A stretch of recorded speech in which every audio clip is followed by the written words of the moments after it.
I'm going to move around.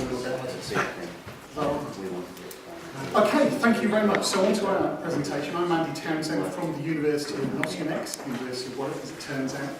Before you said maybe you were. And this is Pat Thomson, and what we're going to do is kind of split this presentation into two parts. We've commented on just how boring it is in comparison to other presentations. That's because all the interesting stuff is on the website and in our article, which you must access and download and read and all that kind of stuff. The good bit is that I'm the boring bit first, and that's 10 minutes, and then Pat's going to come and do something much more interesting at the moment. So you've only got to concentrate for the second 10 minutes. Our project is called the GetWet Project. WET means Water Education Trust. I'll explain a bit more about that in a moment. It's a collaborative water literacy curriculum action research project, and more of that later as well. First of all, partnership. So this was a partnership which was forged between Warwick Water Education Trust. Warwick is an old pumping station which is to the north of Nottingham in the countryside. Again, I'll explain a little bit more about that later, but we were working in partnership with them. So it's the University of Nottingham, which were two action researchers, myself and Pat, and two teacher educators. One who has a history background, the other a geography background, and I was drawing on my own history as a science teacher as well as an action researcher. And we worked in collaboration with Warwick, with 4 artists and 5 schools on developing water education in partnership between those different groups. So, Warwick itself, very interesting place. It's a heritage museum. It's got what is thought to be the last steam beam engine installed by James Watt and Company, I think is the name of the organisation. So it's very significant historically. And actually that beam engine, that steam beam engine, was pumping water from north of Nottingham right into 1969 when it was actually replaced by an electric pump. And that's significant because at that moment the Water Education Trust was actually formed, so they were able to maintain the building.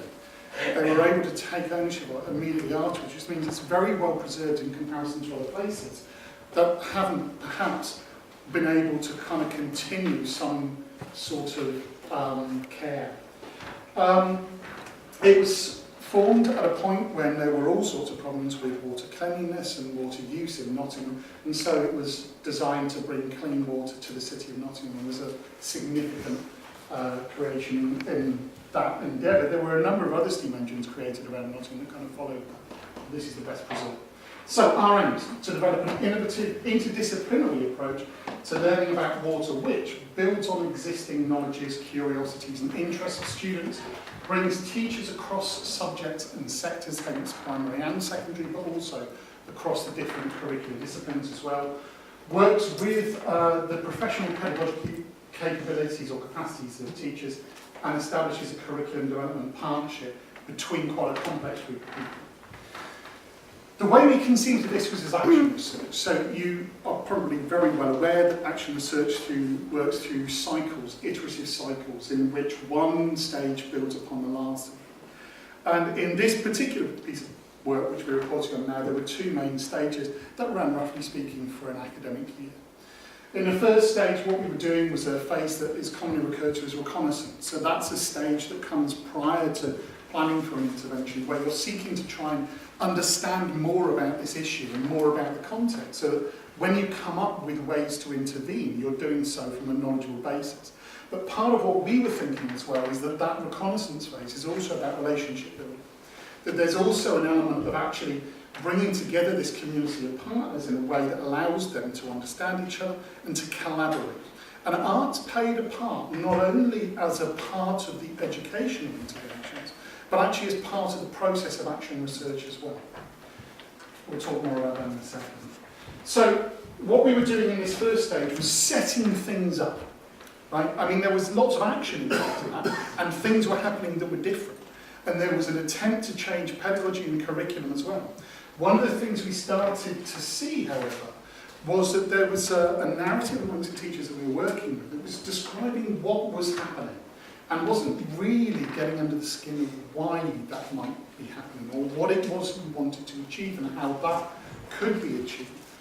And so the second stage of that project then built on the first, the initial intervention, to try and address that particular issue. What happened in the end is that the theatre company that was part of the collaboration actually went on to develop an immersive experience for learners called Cracking Time, where they actually take ownership of Papelwick for a day, and from the moment the children arrive, they are taken back to the operating days with the theatre company taking the roles of some of the key individuals. And the children are able to walk around the pumping station and actually see it sort of described in the context of what it was when it worked originally. That wasn't part of the project, but it emerged from the work we were doing. So, we talked about reconnaissance, we talked about that creativity. One of the things that we were doing, which was quite novel in action in such terms, was thinking about reconnaissance as being both provocation and actually something creative in its own right. So we brought groups of partners together, that's the teachers from the different schools along with the academics and university, representation from Papelwick, as well as artists as well, and put them in a room. And we had an arts installation as a way to prompt reflection and thinking about the meaning and understanding of water, how it relates to our practices in schools, how it relates to children's learning, and how this project could change that through partnership. So it was a pretty open agreement, and what we did was that we created little artefacts from the materials that were provided, and then brought them together and started clustering things together to help categorise the kinds of things that interested us. We have quite a range of different themes. What you're seeing here, probably can't read, but is the curriculum map. So as things cropped up, we started placing them in different spots. So there was one for science, there was another one for religion, etc., etc. And the idea of this was to put all the kind of creative, imaginative energies of the partners to work on a collaborative endeavour, but building from their own understandings, interests and practices. And then through the second stage of categorising this work, we had a shared analysis from which some planned interventions could arise. Particularly in the second stage of the project, we had some fairly detailed plans. This isn't up there for you to read, it's there as an illustration of our plan. So we had some fairly detailed plans which built upon this exploratory, creative first phase of research. And the idea was to introduce and stimulate interest around a set of core concepts related to water education. And those fairly limited number of core concepts were associated with a particular language that was used as well. And that was then revisited in a cyclical fashion through a whole range of different activities. So, for example, I was working with a school, I was sort of there to do some of the science work, and we were looking at the physical properties of water in comparison to other substances, and the languages that we were using were being recorded by one of the partners, one of the artistic partners, who then, with the children, took them on to write bits of poetry using those terms and phrases and revisiting them.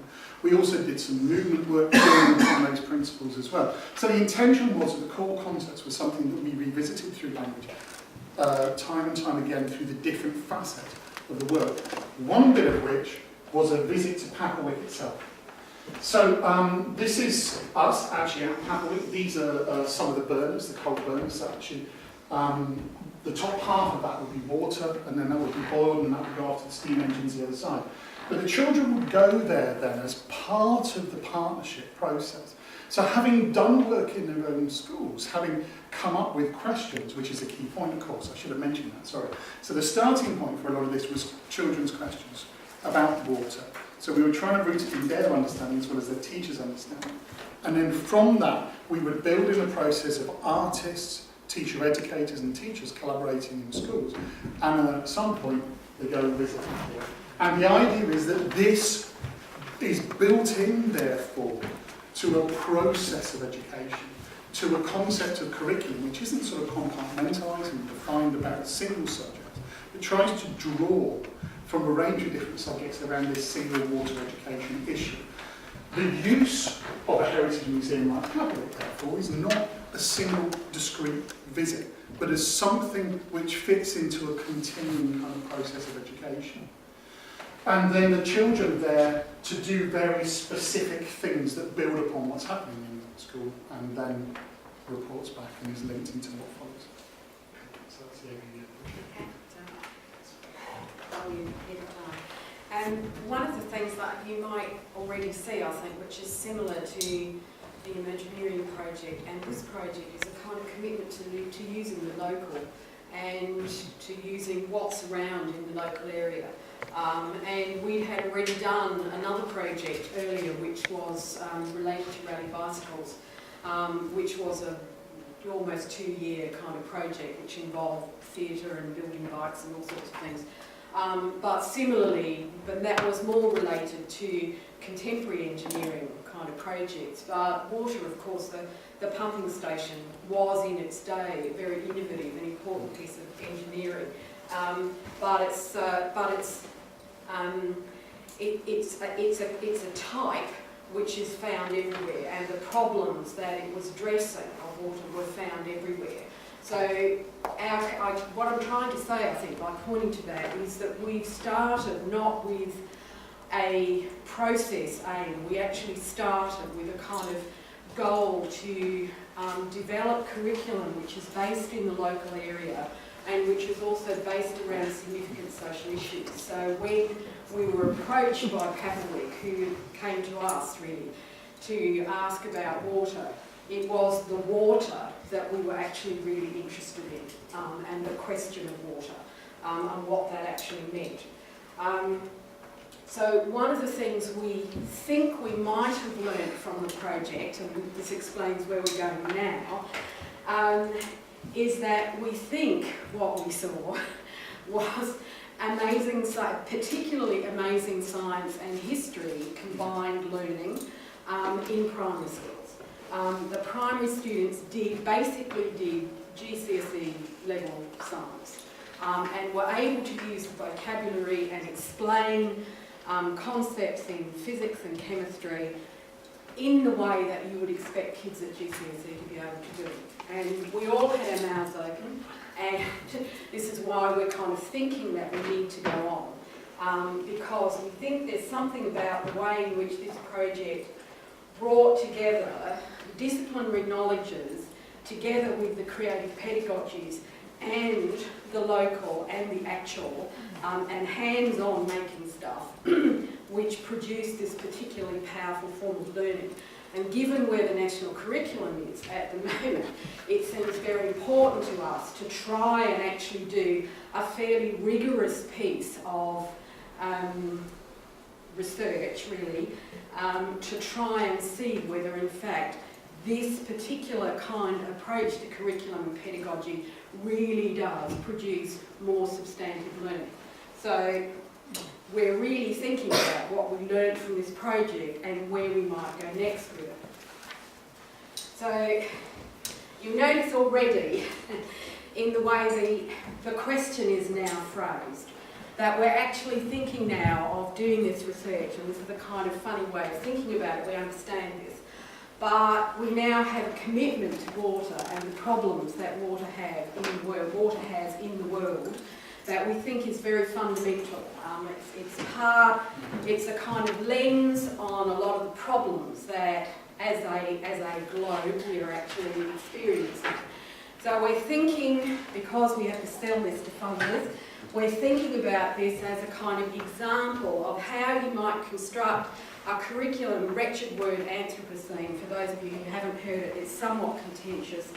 It suggests that it's a term which some people have invented to say that we are now entering a new kind of geological, natural, etc. sort of age, like the Paleolithic age. The Earth is now irrevocably altered by people, and we have to kind of understand that. And we have to teach about the Earth and the world as not separate from people, but actually as a kind of integrated system, which is in trouble. Because of that framing, we're thinking that there isn't any kind of single discipline that you can bring to the question of water. I think we knew that at the start, but we're absolutely convinced now that a curriculum for the kind of age that we're in has to bring knowledges to bear on the kind of important questions. We understand schooling to be a process of creating society. It's not about passing tests. it is an intergenerational, institutional activity, and it's essential to the kind of social survival, really. It's a very important social institution, and that's the kind of approach we're taking to it. The single disciplines are important, but they're also, their compartmentalisation and the way they've been dealt with is actually part of the problem of the way that we're in, the situation we're in. So, in particular, the kind of separations that occurred during the Enlightenment. So, that's our kind of, I guess, basic position now. Andy and I spend some time kind of rabbiting on about this to each other. But that's the kind of overall approach that we're taking, really, that this is, for us, a really important kind of effort to try and think about what does a sort of an intergenerationally committed curriculum actually look like. Out of the project, I think we did learn some things. We already knew about arts-based provocations and the use of arts-based approaches. I think we worked with those again. We understand that. We did identify some helpful knowledge resources in our kind of quest. So, for example, we worked with the notion of the urban water cycle, not the kind of water cycle that's usually worked with in schools, which leaves people out altogether. We worked a lot with the notion of virtual water, which kids found very kind of helpful to actually think about how much water actually goes into making my jeans. And when they actually see the amount of water, physically see the amount of water in a pair of jeans, it's kind of quite staggering. So there were a whole set of things like that we started to accumulate that we think are helpful resources. We certainly confirmed what we knew about the value of actually integrating visits into museums in an overall context, and you know, the uselessness generally of just kind of going on an excursion to a museum and doing one of those wretched kind of little things with educational tools that museums sometimes provide. That, you know, that's not the way to approach these kind of cultural resources at all, and if they're properly kind of integrated into a curriculum module, they can be incredibly powerful and useful. We did, I think, affirm the kind of argument that's been made for some time that curriculum development depends on and benefits from expert disciplinary knowledges, and a lot of teachers, because of the way teacher education is organised in this country, often don't have their disciplinary knowledges refreshed regularly, you know, and so coming into contact with people who have a kind of the latest kind of science information or the latest kind of approach to contemporary art or whatever it is actually helpful. So that kind of pedagogic content knowledge, when combined with creative pedagogies, is kind of, I think we've kind of demonstrated that around a kind of a narrative approach which we were able to construct through the kind of curriculum module, which helps create a very rich kind of linguistic environment. We learnt that, particularly in the second phase, that the way that teacher education is structured in this country is puts rather too much emphasis on the lesson and much less on equipping teachers to understand how to plan a module of work, how to attend to things like sequencing and pacing, how to use a kind of a meso concept, how to use meso concepts building on a kind of basic concept. We're really using, I think, we've gone back to Jerome Bruner, who we found quite helpful in terms of thinking about how to actually build and sequence and pace a module of work. And we've also been using, apologies for the kind of theoretical bit here, but we're using cultural historical activities theory as a planning tool, which will translate, we think, into 4-column planning, which will put together the macro and the meso concepts, the resources that are used, the activities, and the children's questions and interests. And we're thinking about how, in fact, they can be blended together through this kind of spiraling narrative about the kind of the big question and the big macro concept. So that's what we're working on, that's what we want to test out. And our new bid, which is, we'd certainly like any comments on what we might do with it. We're working with some of my former colleagues in South Australia, as opposed to England, which floods regularly. South Australia is the driest state and the driest continent. And so it's a desert context as opposed to our context. We're working with some colleagues who have very significant expertise in literacies and in science. Adelaide, where they are based, where I'm from, is a city which has a 15-mile stretch of wetlands which handle kind of storm water when you get those kind of terrible storms you get in deserts that handle it kind of flowing out to the sea. We've been talking to some of our colleagues in computing science about the possibility of programmables so that kids in Australia can actually experience Capelwick and kids in England can actually experience the wetlands. So that's what we're kind of thinking we might do. We know we need more time for teachers to plan. We know we have to have much more rigorous assessment if we're actually going to put this out into the world and say this kind of curriculum really does produce significant curriculum benefits for kids. So we all think that we can pick really easily the social benefits of this kind of learning, but we think we've seen very significant intellectual gains as well, and that's really what we want to try and focus on now.